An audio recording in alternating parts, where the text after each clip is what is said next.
да ушул жерде еврейлерди фашисттер сууга чөктүргөн экен да. Мына Дунай дарыясына ушул жерге алып келип, мына пут кийимдерди неге мына жерге пут кийимдерди чечип койгон? Мына пут кийимдердин чечип койгону турат да, жаш баланын чоң кишинин баардыгы. Себеби о маалда пут кийим дагы өтө кымбат болгон экен да. Анан баягыларды адамдар өзү пайдалуу эмес, ошолордун пут кийими пайдалуу болгон экен да, мындайынча пайдалуураак болгон экен да. Еврейлердин баардыгын пут кийимин чечип калып туруп, путтарга таш байлап, анан биrini бириге кошуп байлап, что бирин бири тартып кетсин деп чөктүрүп.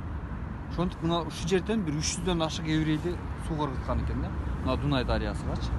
Ошого памятник катары, эстелик катары мына жерлер калып кеткен.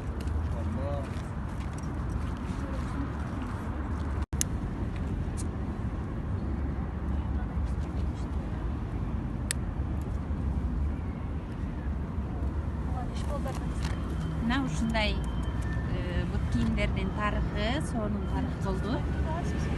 Бир жагынан бир аз аябагандай эле бир оор зээниңди дагы кейтеткени. Памятник да, мен айттым. Экинчи жагынан бул негизинен тарых эми.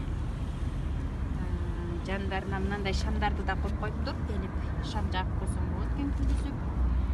А бул өтө терең сырды, кайгыны дагы, кубанычты дагы баардыгын өз ичине капкан Дунай дарыясы.